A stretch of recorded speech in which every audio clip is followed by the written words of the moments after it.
Finance Committee meeting on Tuesday, May 28th. With me this evening, we have committee members Jeff Hallinan and Tom Duval. We also have Mark Bidwell, the city auditor, with us. My expectation is the mayor's coming, so we'll see if she comes, but we will go ahead and get started without her. Melissa, can we please do a roll call? Hedges. Here. Hallinan. Here. Duval. Here. Thank you. Melissa sent out the meeting minutes from our last meeting, which was on May 13th. Does anyone have any questions, comments, corrections to those minutes? Move to be approved as written. I'll second that. Okay. All in favor signify by saying aye. Aye. Aye. Opposed, same sign. Thank you.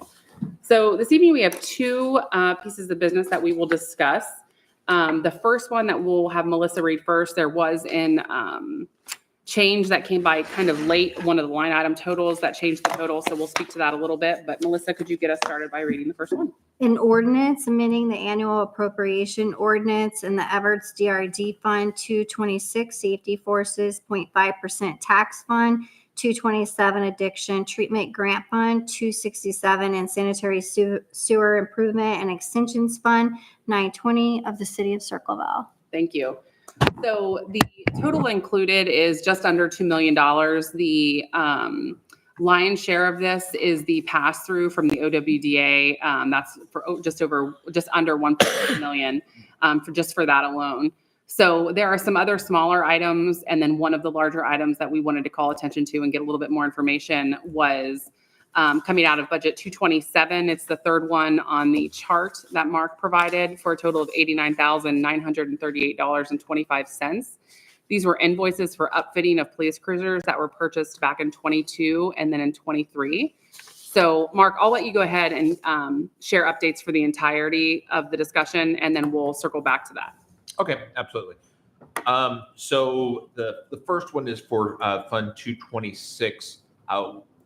For some reason, Everts DRD, the money from that fund or from those collections did not come through last year, so it's actually coming through this year. So it's kind of doubling up. So we needed to appropriate the money so that can be sent back out.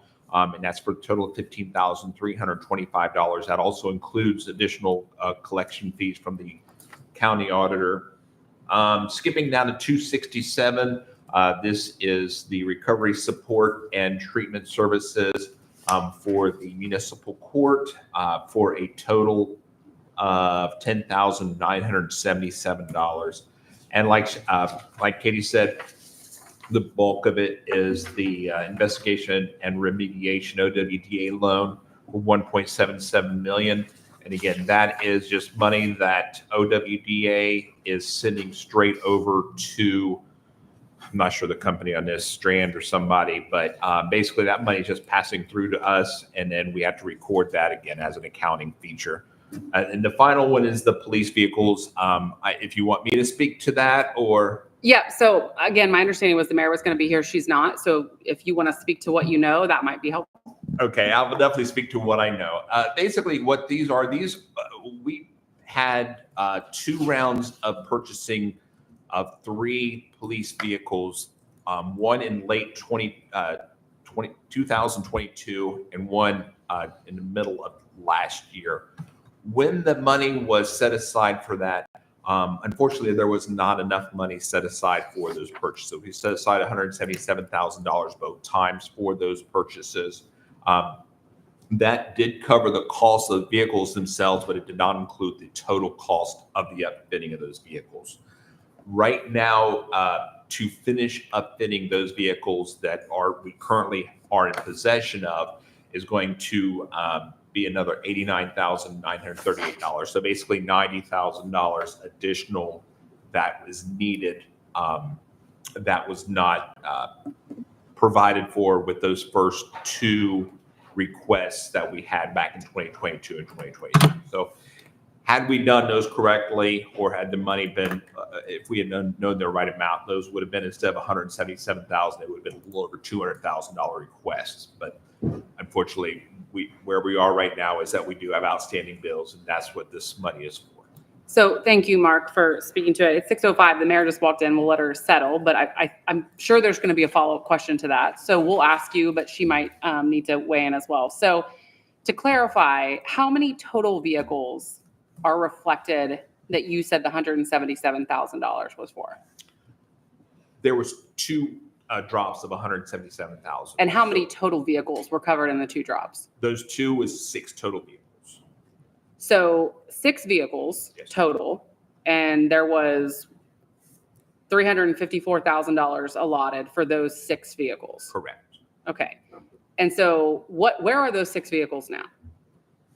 On the road, Okay, so all 6 vehicles have been received Mhm. and all have been upfitted. except one Where is the one that hasn't been upfitted? here. Okay. We're using it. So the bill was short 90,000. Where did the 90,000 come from? So you're talking about the 246,000s together that are on the There's 2. Yeah, there's only one on this line. Okay, so it's my understanding that as cars were received, they were outfitted. 3 vehicles were outfitted by a company called B&C. Those vehicles were outfitted. They came to the city under the $177,000. And that covered the purchase of the vehicles and the outfitting for those 3 vehicles. It was to cover the cost of that work, yes. Okay. And then the other 3 vehicles were ordered, received, and they were sent to a vendor that we had always used, which is PAR. So they were outfitted. Same price. I'm sorry? Same price. No, they were from the 177,000. That was the same price, but their outfitting was more. Okay.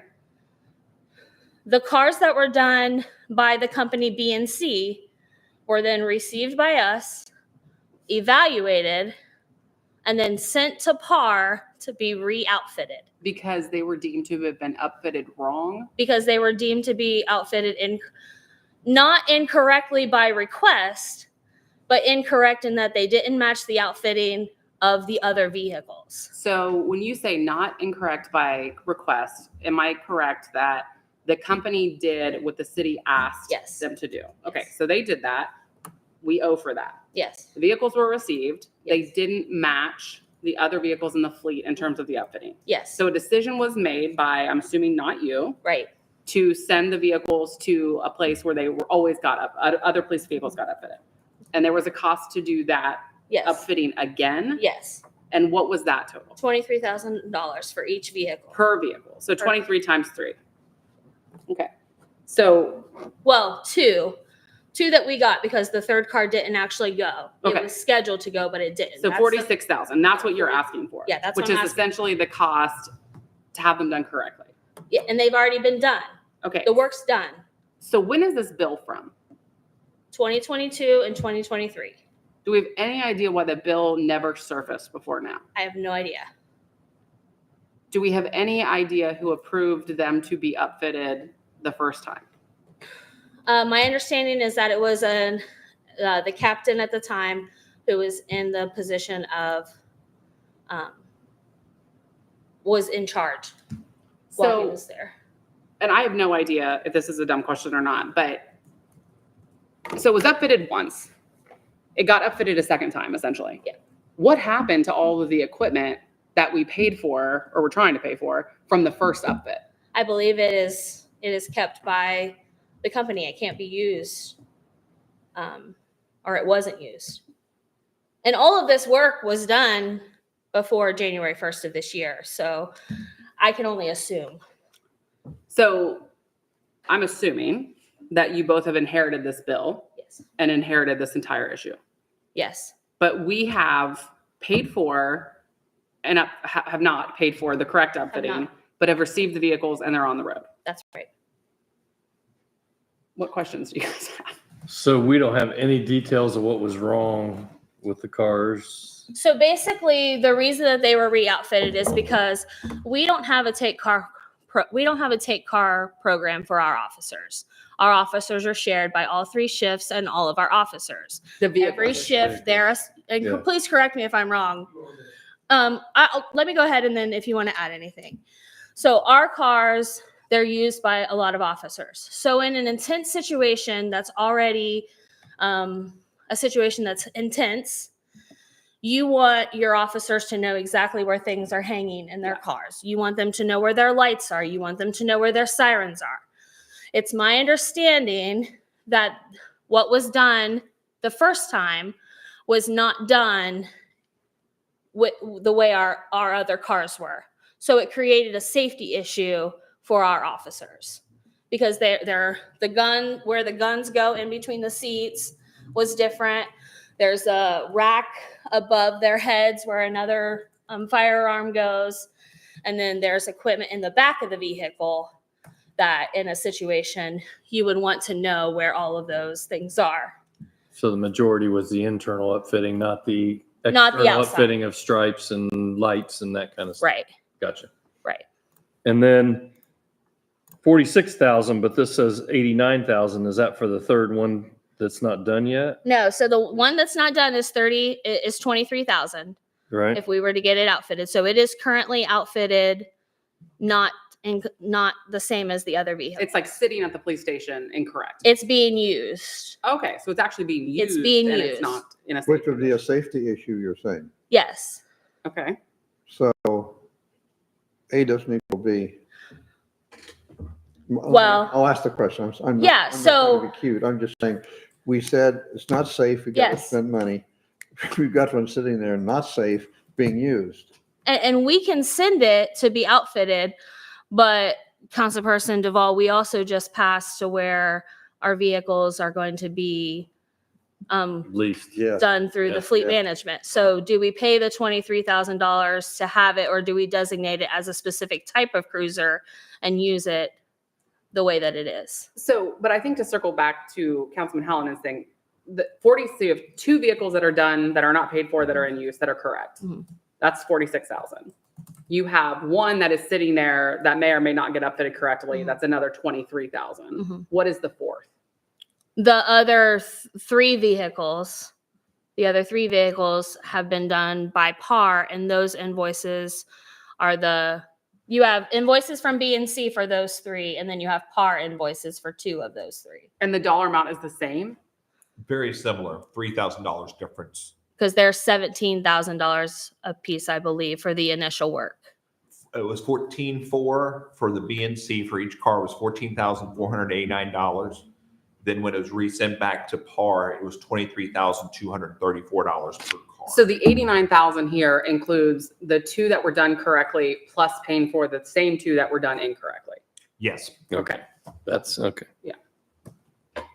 The ones that were done correctly, we don't have to do anything to. Yeah, but it's like, not that you are, that's not what we're discussing here, but it's like this 89,000 doesn't even account for the one that's sitting there that's still wrong. That's correct. Gotcha. Yeah, I was just trying to get the 89.9 in my Yeah. head. Yeah. So is it acting police chief? Deputy chief. Deputy I'm chief? acting deputy. Okay. Please go ahead and introduce yourself. And your John Fairley, currently the acting deputy chief, Circle Police Department. Excuse me. So the control boxes that we currently had in the wrong ones are dials. We've never had dials. It's always been a switch and buttons. So for me, who's been doing this 20 years, if I get in, I'm like, what is this? It's a dial. You're talking fumbling now, time frame, seconds matter. So that was why they had to go get re-outfitted, was because we've never had those control boxes ever. So the safety issue is, if I get into a car that I'm not familiar with, I've now got to familiarize myself with that car. But like the mayor said, if we had individual cars that we're assigned to, the control box wouldn't matter because that'd be your car. You're familiar with that car. You're familiar with the shotguns. You're familiar with the trunk storage. The three that came down had the wrong trunk storage, the wrong shotgun mounts, the wrong less lethal mounts. You're talking all kinds of safety issues that if I get into a car that I'm not familiar with and I'm looking for the less lethal and I grab the shotgun instead, that could be a problem. Yeah, That's so a big problem. I appreciate the explanation, and you don't have to sell me on that. I completely get the safety piece. I mean, I have a construction company. We outfit all of our vehicles the same for efficiency. I can't even speak to the safety thing. Right. So I fully get that. I think my frustration, and I'm speaking for these a little bit, is like, well, we have a $90,000 unexpected bill because someone did something wrong and didn't tell anybody. Absolutely. And when they showed up like that, we were kind of like, what is this? We didn't know what it was because Yeah. it wasn't what we were used to. Yeah. So that's why I think they had to go back, was because when we start realizing nobody was familiar with these control boxes or where everything was, they had to go back. Now, as far as the safety issue, I'll give you an example. Today we had 2 cruisers down. One had 2 flat tires because it had screws in them, and one had a weird knocking noise. So at that point, we're low on cruisers.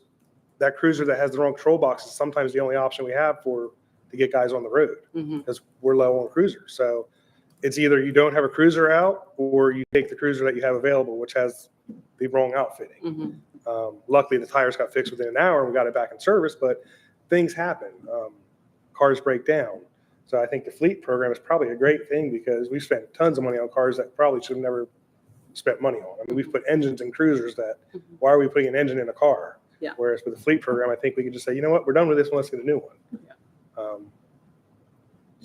What's It the, was a mess for a while. what's the timing on, I like the idea of the one that we haven't fixed yet, making that part of the system. We don't have to fix it, but what's the timing on that? Do we have anything on that? So we just met with Ross. We met with him on Friday afternoon, this past Friday. And so they talked about the vehicles that we were looking at, possibly selling, having them sell for us. So we talked about that, and it's about even between service and safety in terms of vehicles requested. And I would assume all this that we're talking about now, those discussions are going on with fleet, so they're upfitted the correct way. Yes, I asked it on council floor, and I also asked it in our individual meeting with him as far as making sure that we had a proper schematic to give to the people who do outfitting. that, Good. that it looks the same. Super. And I can only make assumptions. I don't know if the thought was, as we got new cruisers, we would go with a new outfitting or upfitting to go with this newer vendor and the way that they did it, because looking at the price, it is cheaper. But that couldn't have been the thought if they were resent though. I'm assuming. Well, that- they weren't done and sent by the same person.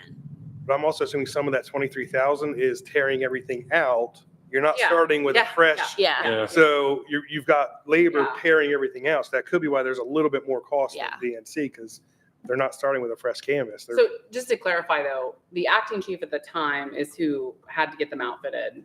The previous chief is who sent them to be refitted. Yes. And again, just I'm concerned about the cruiser that's going to be dangerous for you to use when you got a flat tire on the one you want to use. so luckily that cruiser, if I recall correctly, is only driven by the supervisors. Yes, it's an So OIC.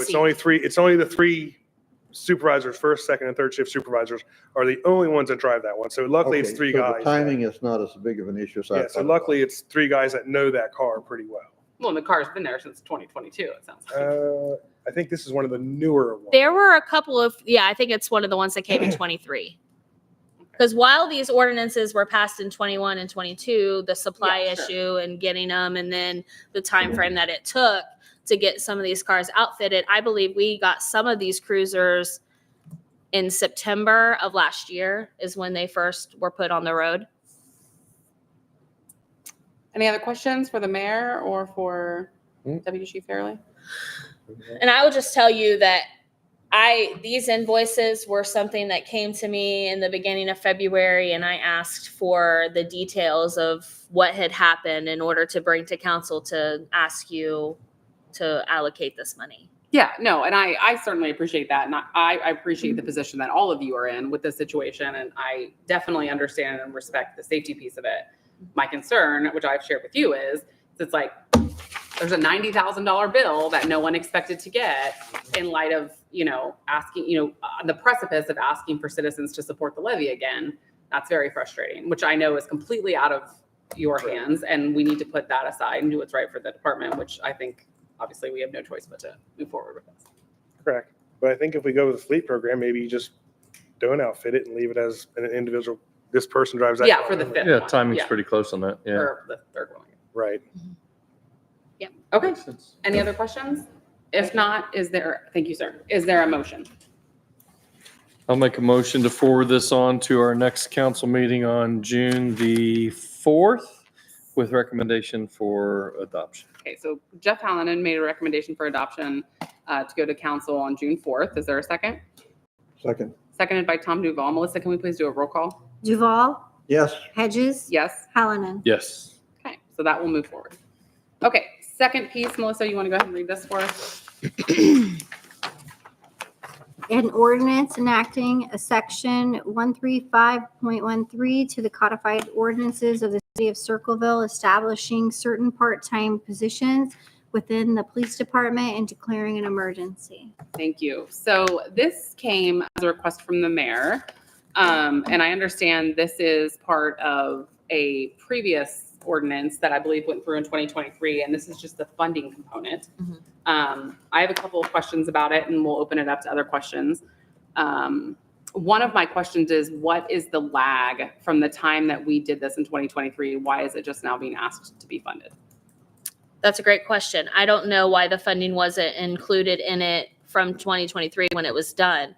Usually, as we've seen with positions that we have added this year, there has been the conversation about whether the funding for that was through the comp plan or if it was salaries, whether it was included in the budget for that year as well. But I can't tell you that. I wasn't part of those conversations. This was just brought up as we were looking at the planner position and how the salary for the planner was determined, that we needed to also look at this ordinance. This ordinance was also evaluated by multiple people throughout the administration, to my understanding. Again, I wasn't there at the time, but it was reviewed by multiple people, but not all the components were considered when it was brought to council before, and it includes some of these people, some of these pieces. The other, I'm sorry, No, does go that answer your question? Yes, sir. Okay, the other pieces were the appointments for these specific positions were in the original ordinance were done by the chief of police. Their applications were to go to the chief of police.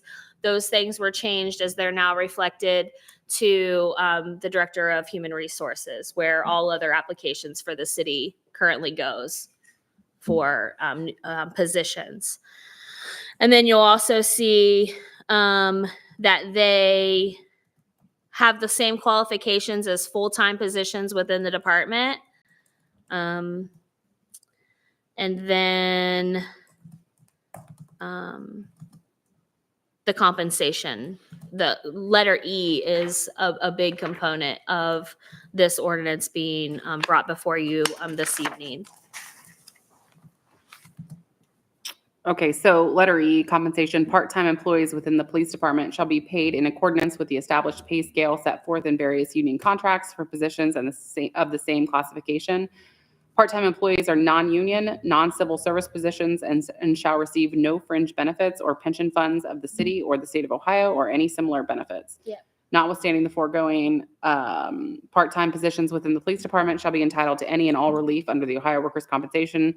Other than the compensation pay rate, no other benefits from the union apply to this position. So you're saying that was an ad?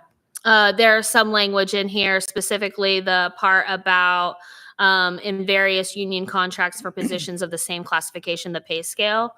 That was not in there before. And so basically what this does is it prepares us, if we have a part-time employee, that if there's a full-time position available, they go right into that position with the pay. It's already expected what that pay is going to be as they become a full-time employee. If they make the transition. If they make the transition from part-time to full-time. So since this was approved in 2023, no part-time people have been hired, I'm assuming, since No. the funding piece wasn't? We have one communications officer that was looking to go part-time. From full-time to part-time? From full-time to part-time. And then we have one former officer who is looking to possibly become part-time. But we couldn't move forward with it because these pieces weren't in place. But with the qualifications, then I can go from part-time to full-time with no further. Yes, because they're required to have the same qualifications as a part-time officer that a full-time officer would have. And that also protects us as the city. Questions? Other comments? So this is not really, so from the finance standpoint, you were saying earlier that nothing's kind of been prepared to it? Well, it's my understanding that in conversations last year, there was some money put in the budget for part-time positions. Is that accurate? There was, yeah, we had I was actually trying to find it here, how many people we had put in there to be available to pay. It seems like me, it was maybe 5, not the full 10. Making the assumption because of that at the time when that was passed, that we wouldn't have been able to add that many people in that shorter period of time. I'd have to look and see what I did for this year to find out. But even if it was just the same, even at this time of the year, we're still only 6 months remaining. So even if I did only do the 5 people again, 5 part-time people, we would still have enough money to cover that. But again, I don't want to look, I don't want to tell you that until I get the actual. But last year, when this was needed, from the time we did it last year to current, no one has been hired. That is correct, yes. So did this come back for the funding piece to correct the issues, or did it come back because you have a list of people you want to hire part-time? I think it's both. And we couldn't hire anybody because the funding piece wasn't there. Like the language for compensation wasn't there.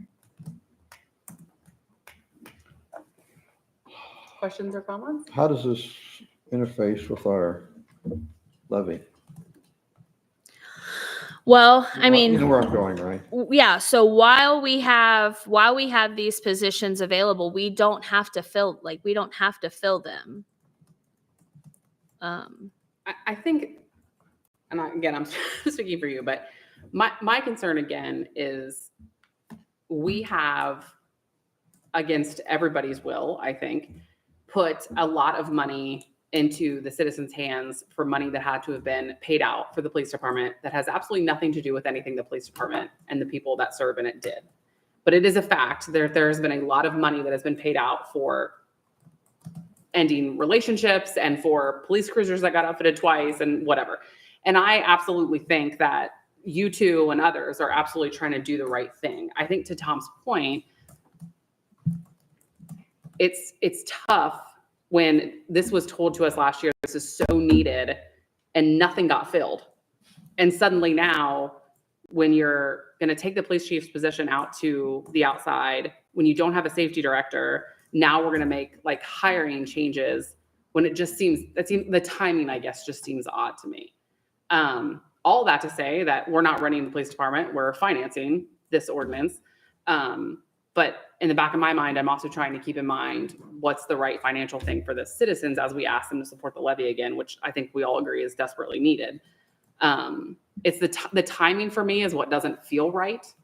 But it, I'm not saying that it doesn't substantiate the reason behind it, but I guess I don't understand the declaring an emergency part. It was like, if it was an emergency, why did this happen a year ago and nothing's happened since?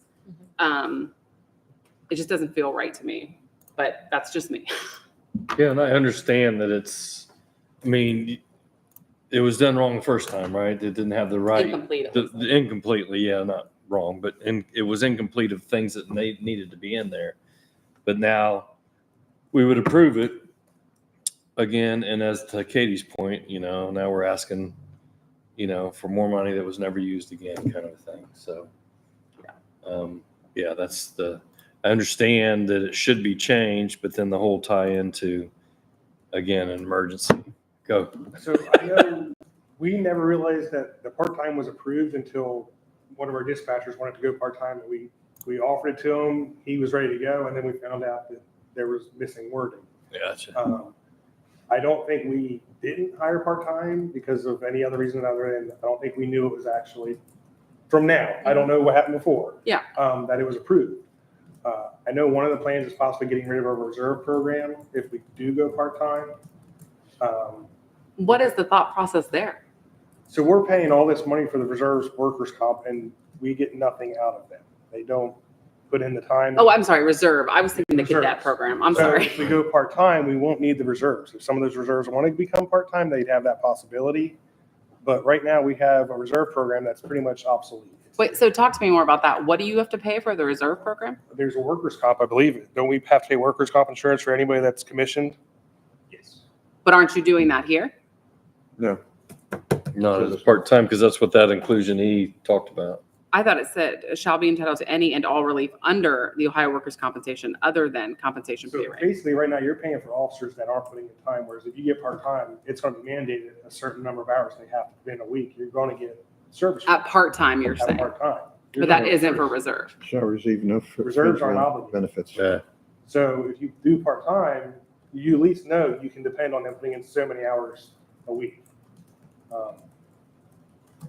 I guess it's a give and take, maybe, to keep the reserves, but what are we getting out of them? What's the staffing right now at the police department? I think we're 7 down, but we have 2 in the academy. 7 down from what? From the ordinance? Mhm. Yes, I believe so. And that's 7 officers? No, I believe that includes, Chief, deputy chief, sergeant, I think, possibly.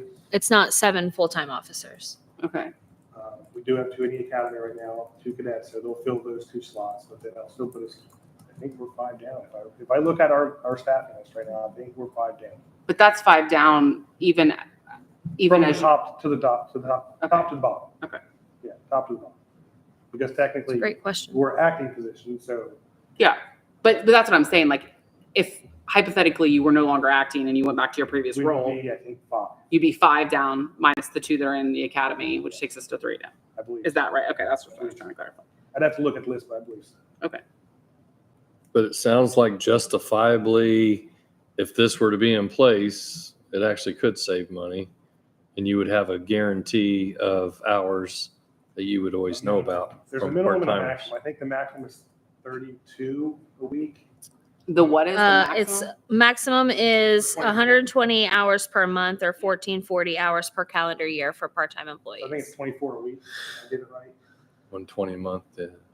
That's the maximum The you're saying? nice part would be, say you have a call and somebody doesn't want to get forced. You could call part-time and say, hey, you available today? They could say, sure, come on in, and they could work the road then. Mhm. That keeps somebody from working a 16-hour shift. Gotcha. And reduces And overtime. Yeah. Reduces overtime, and it's a safety concern. Yeah. You add Which all is the that. reason we talked about it the first time. Yeah. So the bottom line is nothing has changed other than timing. Yeah, and I can't speak to why the one person wasn't, or why they weren't interested before, or why it was never talked about, and why they're interested now. Oh, yeah, I don't know. Yeah. He's in Good. nursing school. Could No, I have the, not that. Not that one, another one, okay. can I have the discussion again, part-time versus reserve? I didn't quite follow you. So reserves aren't paid. They're pretty much, they show up when they want to. Their main function for the city of Circleville is typically pumpkin show. Pretty much correct? pumpkin. Yeah. Okay, However, we're responsible for making sure they get their yearly training done. We're responsible for the workers' comp. And when you say responsible, you're saying the cost of that. The cost, and then we also have to make sure they're getting it done. Mhm. So we have to kind of, hey, did you do your training? Yeah. You gotta get your training. And then we're paying the workers' comp. So we're kind of losing money with our reserve program. Gotcha. I'm not speaking out right now, am I? Okay. Just checking. No, that's helpful to understand. thank you. Okay. Comments, questions? I like the idea, I don't like the timing. Why is there an emergency clause on it? I'm guessing because we have the People in the People- queue. in the queue, and it puts it into effect immediately. I know our dispatcher was a little heartbroken because he was promised he could go to it, offered it, and then found out he couldn't. So I know he was a Sins of another. little upset about it. Yeah. So Yeah, we thought we were ready to go, and then when the financing for the planner came up and the process for that, we realized that it wasn't. We needed to Written. evaluate this one as well, and so that's why this is coming up now. Mark? Yeah, I didn't find the numbers here. And I want to take what I said about the part-time. We did not have the part-time funded. It was the cadet. Cadet, program. yeah. So I kind of got those No, mixed you're up a good. little bit. As a result, basically, we had 2 cadet programs funded, and this is how it is currently, just so you know. 2 full-time cadet people funded, and 3 additional entry levels that are funded that are not used right now. Filled. not Right. currently Yeah, they're not filled. utilized. Yeah.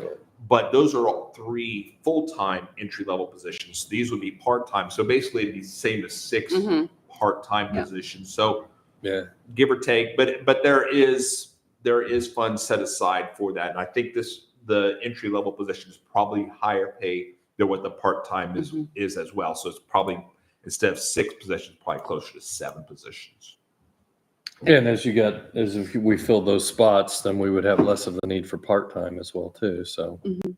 it's that kind of need for the force as you guys see fit, basically. Yeah. Yeah, and I Makes think that sense. we're currently looking at applications for 1 full-time officer. Yeah, we have one possible potential lateral transfer coming. I did push his background forward for the next step. So hopefully, fingers crossed, that'll pan out. We'll have a lateral full-time officer. So Great. he's lateral, so Nice. he'll have some experience under his belt. Okay, perfect. Thank you for the update and the explanation from both of you. Further comments, questions? If not, is there, I'll make a motion to forward this to our next council meeting with recommendation for approval. all right, so there's a motion by Councilperson Hallinan. Is there a second? With emergency on it. So I think we can move it forward, but I think it could come out of an emergency at council. Just because it says declaring emergency doesn't mean it has to be voted on that way anyway. Yeah. So yeah, it So I does. think I think Okay, seconded by yes, Tom Duval. Melissa, can we please do a roll? Duval, yes. Hallinan. Yes. Hedges. Yes. All right. That concludes the new business items from the agenda. We did previously discuss the levy. We had the ordinance that was presented to us that day.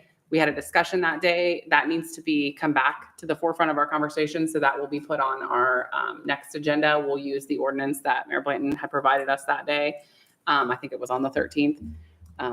So that discussion is forthcoming again. But other than that, any other new business, old business that anyone wants to discuss? Yes, okay. All right, Tom Duval motions to adjourn at 6:37, seconded by Second. Jeff Yes. Hallinan. We are adjourned at 6:37.